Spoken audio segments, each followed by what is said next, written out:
Welcome to the Pro Show, brought to you by Rockin Media. Hi, I'm Rick Machle from Rockin Media, and this is a show to give you a lot of knowledge from some of the best professionals here along the Front Range of Colorado. These are Coldwell Banker agents that I've been working with for years, and it's a great show to give you a lot of information about all things real estate. Remember to like this video and subscribe to this channel, and be sure to ring the bell so you know when the next one's available. And of course, you can always go to theproshow.com and it'll take you right there. Well, we have a great show for you today. We have 5 awesome agents from up and down the Front Range. And the first one I want to introduce you to is Dawn Zalfa. She is actually out of our Evergreen office, and she does a lot of mountain stuff as well as West Side. And by the way, everybody here does work up and down the Front Range, so it's not, and sometimes into the mountains, so it's not like you have, if I say Dawn is from Evergreen, it has to do with the fact that that's all she does. No, everybody does everything everywhere. So Dawn, tell me a little bit about yourself.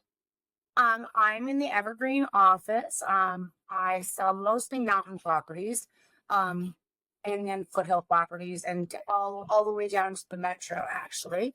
I've been with Coldwell Banker here in Colorado and in California. And I am a retired civil and real estate litigation attorney, so I have a unique perspective on what I bring to the table. So that's pretty much it. That's great, Dawn. And next up is Lori Delaney. She's kind of in the North Metro area. Tell us a little bit about yourself, Lori. Hi there. Yeah, I work out of the North Metro office in Westminster and cover pretty much the Northwest corridor, but have been known to go from Queensburg to Castle Rock and everywhere in between. I am a native person of Boulder, and I have 18 years of commercial office furniture experience. So my background is in marketing and sales prior to getting into real estate. And I specialize in luxury properties and also am a townhome specialist, all in one. That's great. And speaking of luxury, next is Renee Cohen. She's out of the Global Luxury office. Hi, Renee. Hi, Rick. How are you? I'm doing great. So tell us a little bit about yourself. Sure. So I'm Renee Cohen. I'm out of the Coldwell Banker Global Luxury office. I've been with Coldwell Banker my entire real estate career, which is 19 years. The first 16 were in the South Metro office, and then I moved over to the Global Luxury office about 3 years ago. Prior to my career in real estate, I was a licensed clinical social worker. I have a social work psychology background, and I ran a private practice in family therapy. So I use my unique social work psychotherapy skills every day in this business. I can imagine, for sure. And next up is LaVerne Brookie. Hi, LaVerne. She's on the West Side. Hi, LaVerne Brookie. With the Denver West Side. I have actually been licensed in 3 different states. My first time I was licensed is in 1991 in New Mexico, and then we moved around a lot, and then licensed in Nebraska, and then we moved here in 97. And been working full-time here in the Denver metro areas in 97. I was actually a Moore and Company realtor, came here from Nebraska and joined Bill Moore.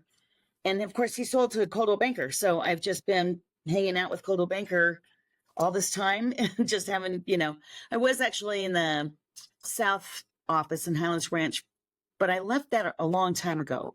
And I just love the Denver West office. And I sell all the way. As a matter of fact, I've got a Milliken property that'll be coming on the market here in a little bit. And then down, Castle Rock, south of Castle Rock, just all over. That's great. And last is Carrie Holmes. She's up in the Fort Collins area. Hi, Carrie. Hello, good morning. I just wanted to say hi to all the wonderful ladies that we're going to be speaking with today. So I'm basically from Northern Colorado. My office is housed in Fort Collins. I've been selling homes for 20 years here in Northern Colorado. I kind of like to describe the region as Longmont North. I do sell sometimes in Longmont, but it's a pretty significant geographic region that I cover. My background, I have a degree in business administration with a concentration in marketing. Prior to selling real estate, I worked for several Fortune 500 companies. Well, that's great. All right. Well, let's do a quick market report update. And of course, right now we're at the end of July, but to get us level setted, since this is our first show, I wanted to go all the way back to June, and I don't think we've seen a ton of changes. What's cool is the median close price is still up 1.33%. The active listings is also up. That's a big thing because they're up quite a bit. And new listings is also up quite a bit. But fortunately, pending sales are also up quite a bit. One of the things I wanted to talk about are the individual stats month over month. This is a good chart coming from the Denver Metro Association of Realtors. And as you can see, the active listings is up 27% relative to year over year. And then if you look at under contracts, they're up 4.5% year over year. And new listings are up 4.5% year over year as well. And then days on market is up from 26 to 31, which doesn't sound that bad, but and it's actually a pretty balanced market. So, ladies, what do you guys think is going on in your areas? Anybody can take this one. Well, Everybody's here in quiet. Northern Colorado, we do have kind of a unique market. Those stats really do encompass the Denver metro region. So we're similarly tracking with them. I would say our inventory is a little bit higher at 35%. Our days on market is about 73 days on market now, which is quite a bit higher than sellers like to see it or maybe have heard it in the past. And our median price is about $620,000. So similar yet different. I appreciate you bringing that in, Carrie. I have some other stats. Maybe we'll bring them up next week that has different areas by geography as well, and we can talk about that as well. This is probably pretty good for buyers, though, having a little bit more inventory. What do you think, Renee? Yeah, I think buyers have more choice, which is really nice for them. It's not a guarantee that they won't find themselves in a multiple offer situation, especially on properties that are new to the market and priced really well. But it's nice that they're not having to compete the way they were a year ago, 2 years ago, 3 years ago, when they were offering way over the asking price. We couldn't justify those prices, and they were willing to give anything to get those houses. Dawn, what's going on in the mountains? Very similar to what Carrie said. We're definitely more of a niche market up here. And I'm seeing about 30, maybe 32% more inventory than last year. Days on the market are definitely higher than what you stated before, because again, we're a unique market. Not everybody wants to live in the mountains, but I don't know why. It's wonderful. So our inventory is definitely making buyers have more options and more time. So they're really taking their sweet time, and they're being very, very selective in the properties they choose. So it's very important that the houses are priced appropriately and they're properly staged. And buyers don't really want repairs, so they really do need to be pretty much turnkey or priced accordingly. And LaVerne, tell me a little bit about the what it means for homeowners. Are they getting impatient relative to what they heard maybe a couple of years ago? Well, I think that all depends on your counsel and what, you have to set the expectation for them. I kind of reading the tea leaves, knew at the end of last year coming into this year that the first part of this year was going to be and was really busy. And, if you were prepared, a lot of my sellers, they're talking to me months before we actually go on the market. And so preparing them and, of course, preparing the home, staging it, all the right marketing pieces, all of that has to come into place at, the right time. Then now, and I, again, reading the tea leaves, just preparing. I've got 2 active listings and a pending listing. None of those, I mean, the pending one took a minute to get under contract. The 2 that I have active, I feel like they're ready. I mean, they show well. The price is fair, but it's not a deal. So I don't know if the buyers out there are maybe pulling triggers on their deals, but it's definitely slowing down. But my sellers are reasonable. And so as far as what it means to the homeowners, it's like they know what they want, they know what their motivation is. And at that, at the end of the day, it's like having that conversation is what is it going to take? And Lord, I would, if I can step in, Rick, I would add to that. I think that sellers need to let go of the price. They have a price in mind of what they expect they should get. I think they need to prepare their houses before going on the market. They've got to stage them. They have to fix anything they know that's wrong with them, and they have to really let go of the price and follow what's going on in the market in their neighborhood. Yeah, good point. Lori, what's going on in North Metro, not necessarily Fort Collins? Yeah, well, what I've noticed is it does feel like a delayed market to me. So, in other words, usually there's a little bit of a lull after 4th of July. And what I've noticed is it almost feels like May, like in the last 2 weeks, everything has just started moving. And I feel like the trepidation that buyers and sellers both had alike has kind of subsided, and everybody wants to kind of get to their next destination. So I've had sellers that want to sell, buyers that are more motivated.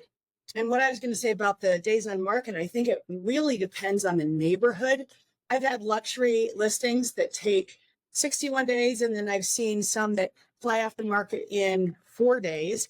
And I've seen condos or townhomes that have been on the market for 60 days and some fly off the market in 3 days. I think one of the reasons that happens is because baby boomers are faring better because they don't have to deal with the interest rates. A lot of my clients are downsizing or right sizing from the big home to a ranch style 1-level home or townhome. And so they're faring pretty well. They don't have to worry about what the interest rates are doing, whereas the millennials do. And along those lines, if they have a loan, they don't have the discretionary income to do the updates or renovations. So those homes that need updating can tend to be sitting if the buyer pool that's interested in that particular property is going to be more of a young family, like a millennial. So that's my interpretation of what's going on. Well, that's great, great news. It sounds like things are pretty balanced. Would everybody agree with that? It's not like insane one way or the other. Compared to what it used to be, yes. And I totally agree with what Lauren said in terms of being neighborhood by neighborhood. What I'm seeing though this year as opposed to in prior years, usually my luxury listings are cash buyers. I'm finding the cash buyers are reluctant because the stock market is so good. I was surprised by that, but I've noticed that probably since last fall. I'm not seeing the cash buyers that I used to, and I do attribute that to the stock market being very, very good, and also I think my cash buyers are kind of waiting for the prices to go down, given the interest rates, and we've seen that happen.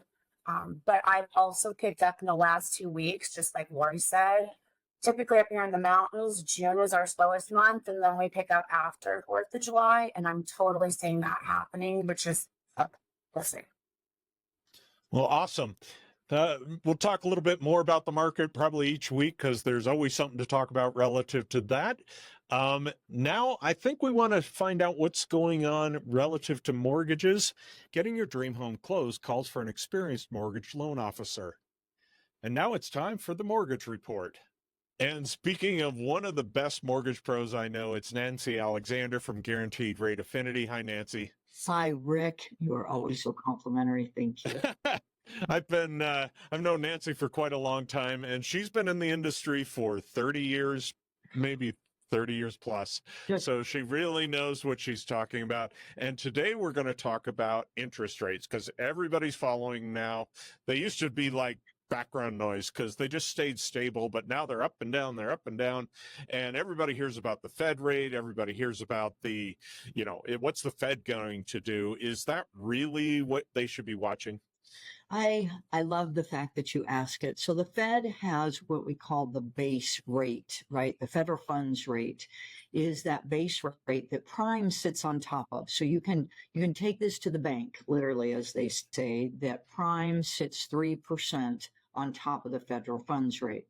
So right now, federal funds rate is about 4.25, hence prime is 8.25, and that deals with retail money. So when I say retail money, think of your car loan, think of your credit card, think of your second mortgage product, your home equity line of credit. That's all retail money. What about mortgages? What are they based on? Well, so again, good question. Mortgages are based on a 10-year yield off of the treasury bond. So think of a bond, right? A bond and a stock. Those are the two different markets, as you know, Rick, that we can invest in. So the stock market being what we call the equity market. You're investing in a company that you believe in, i.e. you're buying Disney stock. Right? So a bond is a debt instrument that either your municipality, your state, or in this case, your federal government will create, and they create it for infrastructure. That's the majority of the bonds. So your bridges, your power grids, your dams, your railroads, your highways. And so when you're buying bonds, you're buying a debt instrument, and the 10-year means you're buying a 10-year bond that you will get a monthly flow, cash flow on. But that bond has a price and it has a yield. We're watching the yield. It's our mortgage rates are following that yield of that 10-year note. Is that moving hourly, daily, weekly? Another good question. Bonds, when I track bonds, they're moving every 20 minutes that it's changing. So it opens up at 6 in the morning. That's when I open up my computer. And I'm watching the bond market the way a stock trader is watching the stock market. So those bonds are moving. So when pricing hits, typically mountain time about 8 o'clock, when I can start seeing rates flowing, if you will. And can that change at 9, 10, literally throughout the day? It can, based on the volatility of the market for that day. No question. And you're watching it. Why? Because you're watching for your customers or what? I am. I'm watching for the customer as to when we want to lock, right? Real estate to me is about strategy and negotiation. And the strategy is the best placement for that rate. And for whenever I speak of price, I'm speaking of rate. And so can we get a better price by watching the market? As long as that market stays positive, we know interest rates are declining. Okay. So if I'm looking to, buy a home, should I be watching that, or should I be letting you watch that and you keep track of it? Well, I certainly watch it for you like a hawk, and that's my job. That's the main part of my job as far as I'm concerned.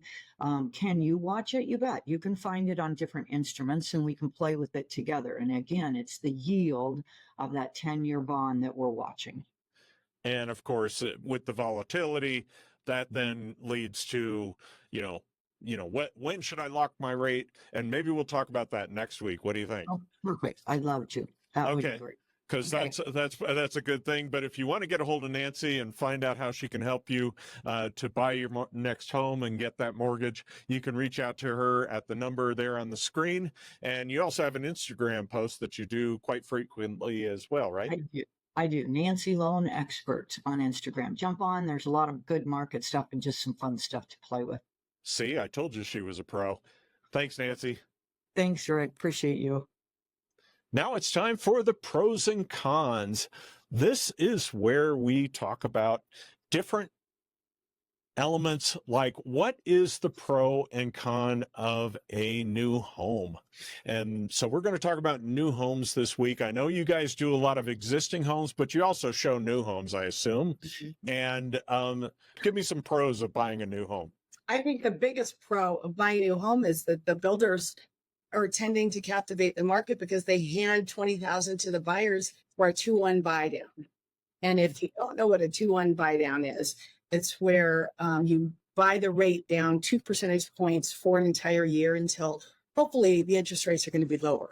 So that gets them into the home, and then they still have incentives to put towards finishes and that kind of thing. So I've gotten 2 buyers under contract with new builds this year so far, and they did really well. And by the time they get into the home, they have quite a bit of equity because of inflation and the cost of building the home. I think, okay, I'm sorry, go ahead. No, Lori, I was going to say that I think is the biggest pro is locking in that price, 6-9 months before closing. Right. So, in the meantime, the market is increasing. So they're walking into equity and then, but so I would say that's the number one pro. Of course, the second one is they get what they want, they choose everything they want for. That's what I was going to say, that people who are drawn to new builds are people that want to walk into a turnkey home that looks exactly like they would have envisioned it, and resale homes don't always allow them to do what they want to do to make the home theirs. That's a big pro for a lot of people. Yeah. So that, go ahead. I was just gonna say they don't have to worry about updating. So they walk in and it's and most people want new, let's face it. Mm-hmm. Dawn, do you get a lot of new builds in the foothills there? Or if it is, it's custom, isn't it? Most of my houses that I sell are custom, so it's a very different situation from what the other ladies are saying. However, the new construction homes that are built up here fly off the shelf because people do want new. They want shiny and new. They don't want to deal with maintenance. They don't want the headache of having to perhaps replace systems that are older. And most of the people up here are wanting kind of a mountain traditional. There is a small segment that do want contemporary houses, and those contemporary houses typically fly off the shelf, and those are typically new. Yeah. Carrie, are you having new development up there? So actually, we don't have a ton of inventory in Fort Collins proper for new construction. So if you do want new construction, you have to go east of the interstate. So that makes it, so Tinnis, Severance, Windsor, some of those Firestone areas down there. So we are definitely missing out on that. I think one of the cons, I would say, is you do lose out on that mature landscaping. And one of the character features of Fort Collins is the large mature trees and kind of the ambiance that provides. So that does kind of fall away. One thing that I wanted to throw out there to you ladies, and I'm sure you've experienced this as well, is working with those home buyers that think they don't need a realtor during the new home purchase process. And in my opinion, I'd be interested to hear yours as well. It's incredibly important. They have no advocate. They have nobody working for them. They think, oh, it's no big deal. I will work directly with the builder. The sales rep at the offices in those new construction communities, they work for the builder. They have absolutely no responsibility to you as a home buyer. And many times I've been more of an advocate to my clients in new construction because they really need our help. And I think that's a component that's been missing in the education process for new buyers.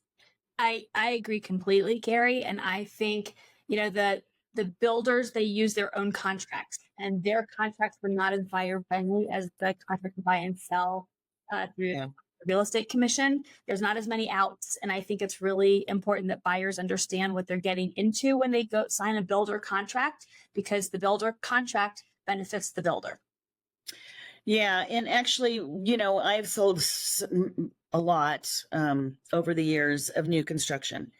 And, I always sit with my buyer while they're going over that builder contract. And it's not just a gimmicky line, but I always tell these buyers, you don't know the questions you need to ask. And so when you're going through that builder's contract, there'll be, of course, the sales rep is rattling through that contract, and, you as their agent and their advocate, whoa, stop. What does this mean? What do you, buyer, do you understand what this means to you? That you know, they need to know, and they do need to have somebody sit with them as they go through that. Talk about hidden costs of a new build. Landscaping. How about Appliances, sometimes you don't always get a refrigerator and a washer dryer. blinds? Yeah, window coverings. Yeah. Inspection, you still want to have an independent inspection before you do your punch list walkthrough, to have somebody who has not been associated with the builder walk through and make sure that all the systems are working. Everybody thinks it's a new home, there's going to be no problems with it, nothing I need to maintain, but these homes are still built by humans who are not perfect. And so you have to make sure that everything is built correctly.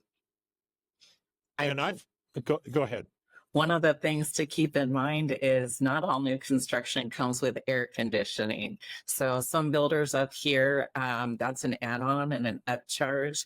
And I think that's disappointing for some home buyers to find out that that's not an inclusion. So it's those little things that they need to be mindful of, things like garage door openers. And that might be unique to us up here, but it's definitely something to be mindful of. Even radon systems sometimes are not included unless the radon levels are high when the builders tested them.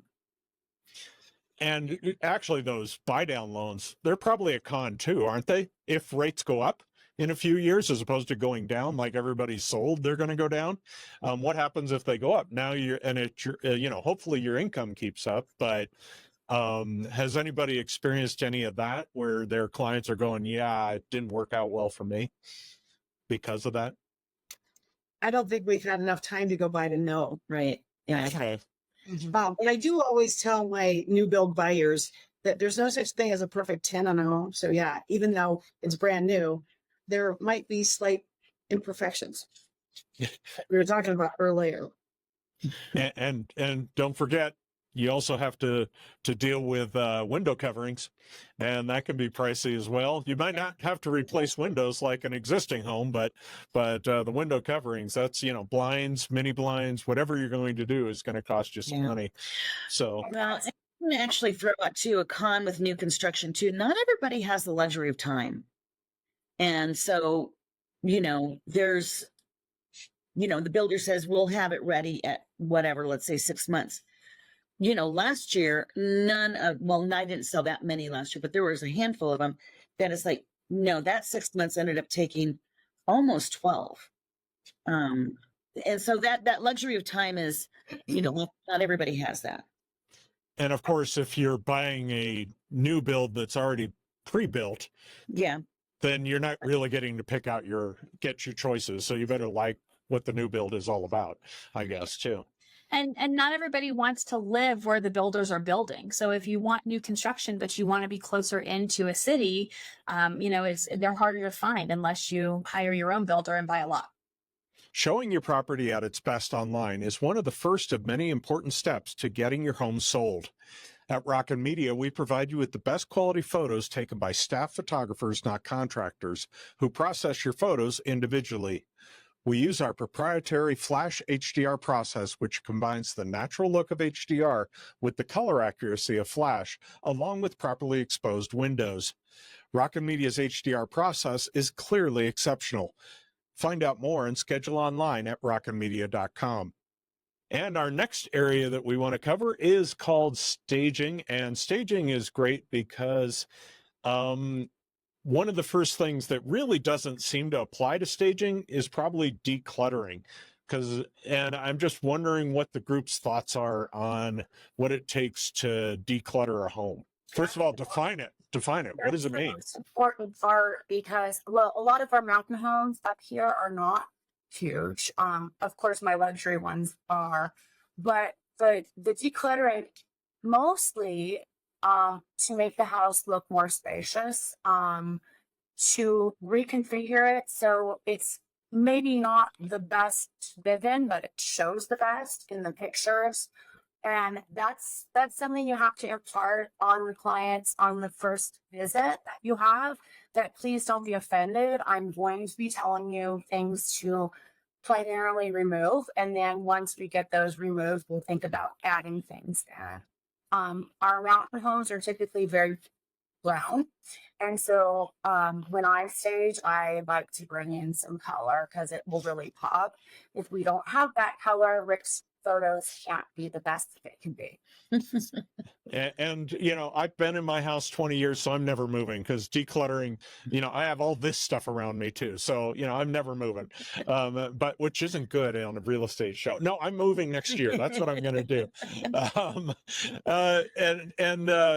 LaVerne, what do you think are some good tips? So, you know, I mean, I have a professional stager that she's my go-to, and man, she knocks it out of the park every single time. But, you know, if the property is occupied, you're not going to get a professional stager to come in there. I have, you know, over the years accumulated a basement full of, you know, staging proppy things that I will help my owner occupieds with. But definitely I'll go through the house with them and I'm like, you know, you're moving, so start packing. You know, we're not telling you to toss your precious, you know, things away. Just pack them up. You know, just like I said, you're moving, so pack. And then once they like get, you know, I always say, you know, if you whatever's on that shelf, dial it down to a quarter, and then when I come back, I'm probably going to take more off. But you know, that's just kind of like, let's just thin this stuff out, and then you know, I'll come in again with owner occupied stuff, and just maybe add some throw pillows, or maybe add, you know, just something simple that you know that has the color that'll give you that pop of color. But I think it's important to make sure that the buyer can walk through the home and not see that the seller is not ready to move. And Carrie, I assume part of decluttering is depersonalizing. Would you agree? That's correct. I What does that agree. mean? What do you want them to take out of that? So the personal photos need to go. If you have taste specific art, things, you know, we're here in Colorado, maybe there's mounts on the wall or things like that. Those need to be removed as well. As it's been mentioned, how you live in a home is not how you sell a home. And absolutely, pack it up. You're moving. We sell square footage. And so the more square footage that we can highlight, the more money that the sellers are going to get from that perspective. I do think she makes a great point, though. LaVerne, a staged home when it's vacant is one thing, and then a staged home when it's occupied is different. You might be able to have a consult come in, so your stager might be able to come in and give a consultation, but ultimately it's up to the seller to do the work. Because our stagers won't come in and provide furniture and things like that in an occupied home. They might have pets and things like that they don't want to leave their furniture there out of their control, out of their hands. So when it's unoccupied and vacant, they can easily stage and put all the bells and whistles. So it is a little trickier working with an occupied home to make it shine. But it does ultimately require the help of the seller. And I would add to that and say that also gives you an idea as to how motivated the seller is. If they're willing to let your stager come in, and my stager does this all the time, goes into the occupied homes and works with the sellers to say, okay, let's move this here and let's take this down from this wall. And people who are ready and willing, they want to sell their houses. People who are objectionable, it gives me pause as to whether or not they really want to sell. So we have to have some conversations there. But the whole idea is that you don't want buyers to walk in and try to guess who you are. You don't want them to see personalized pictures. You don't want them to see, you know, like Carrie said, specific art. You don't want them to see religious items because you don't want them to spend their time in your house trying to figure out your story. You want them to spend your time in their time in your house figuring out how they would live in it themselves. Lori, what about closets? How much decluttering do you want done in closets? So I typically tell my sellers to try to pack away 2/3 of the closet. So it looks like, it appears that their closets are ample big enough. And I also tell them in the home, the difference between when they live in it and when they put it on the market is they occupy 70% of the real estate when they live in it. When they put it on the market, and then they exist in 30%. They flip those numbers when they put it on the market. So I tell them, get everything as that you can off the floor so it's decluttered other than the furniture. And in the closets, it's really important to take things off the floor so they appear big enough. And same with the whole house. They try to just have their stuff occupying 30% instead of 70%. So it looks plenty large when marketing.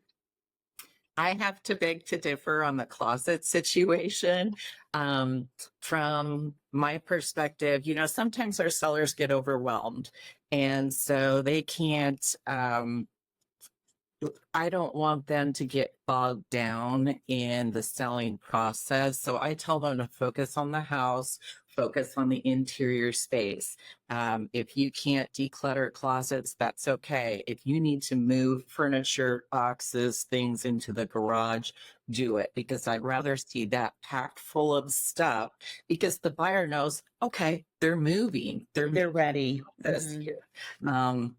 So I think, in my opinion, it's the rooms that are going to be photographed that are most important to declutter, depersonalize, and get ready for viewing. And that's also carrying on with that, Carrie. I completely agree. And it's case by case. If you walk into a house and it's like 90% done, then you can focus on those items. And also with specifically the head mounts, because most of my house is up here and downstairs have multiple mounted trophy beams that people are very proud of. I tend not to put those in my photographs so as not to offend anyone. However, I found that the buyers up here actually like them. So you just have to know your market again. And what's interesting, I've got a quick story. This was a number of years ago. I was doing a photo shoot up in, I think it was in Broomfield, North Boulder area. And if it had actually been shot and stuffed, it was around the house everywhere. And everything was, there were pelts on every banister. And it turns out that the homeowner didn't want to move any of it. And the first person in the door was a woman from PETA. And she literally passed out when she walked in the room, because it was like, if it had walked, he had shot and stuffed it. So you really have to think about those things. This owner said, I don't care. It's who I am. And he didn't want to declutter. So it was kind of a drag for the agent, because she had to deal with that. And you got to think, you want the most number of buyers available to buy your house. So why would you take animal activists in this case off the shelf? I mean, off the ability to want to buy your home, because I guarantee you, every time she walked in that house, if she had bought it, she would have seen those heads all over the walls, and it would have never been her house. Mm-hmm. So you got to think about that as well. So, Rick, I wonder if that woman saw pictures of the house online before she went into it. And it speaks to the theory that the house needs to match online and then also in person. And so we know that buyers are looking online at these houses first. They want to see multiple pictures. They want to see 3D tours. But if they get to the house and then the house looks different than what they expect based on what they've seen already, that causes them problems and confusion, and they don't want the house either. And the agent may have gone in and said, oh, yeah, what I really want to do is use like boxbrownie.com to take all those heads off the wall. Now the PETA person walks in and goes, oh, my gosh, what are all these heads? So, you just have to be careful of that. And it's a good point, Renee. So great discussion. And now it's time for the rental report. And joining me today is Greg Batchelor from Real Property Management. Hi, Greg. Hello, Rick. How are you? I'm doing great. So today I think we're going to talk about the legislative changes. Obviously, we just came through a legislative session that recently ended. So what happened relative to rental properties? Yeah, that's a great question, Rick. So there was a number of bodies of legislation that got passed and got changed. We'll address two of them today, which are probably the two biggest changes for the rental industry. So the first one is with regards to postings. So in the state of Colorado, when you have to post a tenant for a lease violation of any kind, whether that's late rent or whether that is other lease violations, it has always been that you either posted a 10-day notice or you posted a 30-day notice, whether it's part of the CARES Act or not. And that's a whole nother conversation for another day. But what transpired this particular session is no longer did you do one posting. You are now required to do two postings. And on the first posting, you were to make every reasonable effort possible to make contact with that particular tenant. Obviously, by the time if you get to a second posting and you have not been able to get in contact with them, then you go ahead and post the notice accordingly. So that's one of the biggest changes in the rental industry. Then the second one is another measure that's an ongoing measure that's warranty of habitability related. That particular measure came out in 2008 and 2009, something like that, and has been adjusted multiple times since. The biggest changes this time around is it added a few more components to what they call the 505 list, which is a list of what does and what does not qualify as warranty of habitability. And then the bigger piece is now a landlord is required, if a home becomes uninhabitable, a landlord is required to find other accommodations that have equivalent number of beds relative to what they're living in. So 5-bedroom home and it has 6 beds or whatever the case may be, then you have to find another property or a combination of hotel rooms that would get you to that equivalent number of beds to take care of these folks during a time when their rental property becomes uninhabitable. So on the first one, what does that mean relative to evictions? It just takes longer? It does. Yep. It's elongating the process by a couple of days based on when that second posting takes place if you didn't connect with them the first time. And if you need to, like, certified mail, how do the landlords need to deal with that? Yeah, it's a great question. So postings need to be physical postings. So it's physically going to the property, knocking on the door, seeing if the tenant responds. If they do respond that first time, then you can give personal delivery service to them. If they don't, then you have to schedule a time to come back. Either we're making it a policy to come back within 2 days to schedule that again. And then on the second attempt, if at that point in the ballgame you still have not connected with them in person, then at that point in the ballgame you can just physically post it, grab some masking tape, post on the door, as we have done for a number of years. And is that a service that Real Property Management provides as part of what you do? It is. Yes, indeed. And so it sounds like it may make things a little more difficult, but not hugely for a lot of people. Yep, that would be correct. It is just elongating things by a couple days. Okay, well, great. Real Property Management does obviously management of properties. You work with tenants too, don't you? We do, correct. Landlords and tenants both. So if you're looking to rent, or if you've got a property you want to rent, reach out to Greg at realpropertymanagementcolorado.com. And I appreciate your time today. Thanks, Greg. Thanks, Rick. Have a super day. You too. Next, we want to talk about some great properties for sale. And the first one is actually Carrie's property. I'm pleased to introduce 937 Deer Meadows in Loveland. So this is located in the Mariana Butte Golf Course. So it's tucked up against the foothills there. And you have beautiful wildlife that travels in your backyard right behind down in open space that's naturally there. So you can see all kinds of deer, elk, different animals that come down. It is a ranch style home with a full finished basement, 5-bed, 3-bath, about 4,300 square feet. And it's in a great community. Definitely has got that mature landscaping and tons of beautiful upgraded finishes the perfect place to call home. This one is listed at $930,000. So if you'd like to schedule time to take a look, please reach out 970-988-0242. That's great. And of course, you know, the price is valid for the date that this is posted. So be sure to check it out online. This and all the listings that we're talking about today. And the next one, I believe, is Dawn's listing, and her listing is in Elk Creek. Hi, this house is one of my absolute favorite houses. I actually brought the buyer there, and situations have changed, so he is reluctantly selling it. It is an absolutely gorgeous home. It is the benefits.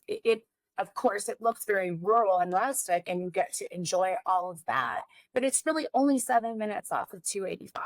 So you get the best of both worlds with this home. It's 3 bedrooms. There is a fourth room that's a den, but that could be considered a non-conforming bedroom. What I love about this house is you can hear the creek, which is across the road, from pretty much every room in this home. It is the most well-constructed home I have ever sold, and probably one of the most well-maintained homes. I cannot believe it's still on the market. It's been reduced, and you could not build this house for the price that we have it listed for at $975. It is on a bit over 29 acres. However, those acres are not usable acres, but what they do provide for you is the privacy and the nature and this feeling that you're just away from everything, but yet you're only about 7 minutes to 285, and it's just a gorgeous home. I remember photographing this home, and I can't believe it's still on the market either. It's amazing. And if it's 7 minutes off 285, that puts it maybe about 25, 30 minutes from E4 or C470. Yes, exactly. So it's very, very convenient to C470 and getting downtown. This is kind of my area. And then the next one is LaVerne's. Thank you, Rick. I appreciate you showcasing this for me. So this is a townhouse. It is just, the location is on Bowles and C470. So as far as commuting, getting around, this is just a great, great, great location. Not only the location as far as the complex goes, but this will open up to, the front opens up to open space and loads of trails all around there. This townhouse is a 2-story with a finished basement. So I've got 4 bedrooms, 4 bathrooms, large 2-car attached garage. Look, all of the showings have been like this. Everybody's like, shows the best out of they've seen. And like the last, I just had a showing yesterday, and they're like, of everything we've seen, this is in the top of the list. But I don't have an offer, so bring me an offer. And it looks like we have a pool. Complex has a pool. That's cool. Pretty close to the unit. Yeah, and there's a showing how close it is to foothills, so that's pretty amazing. Foothills and trails, yeah.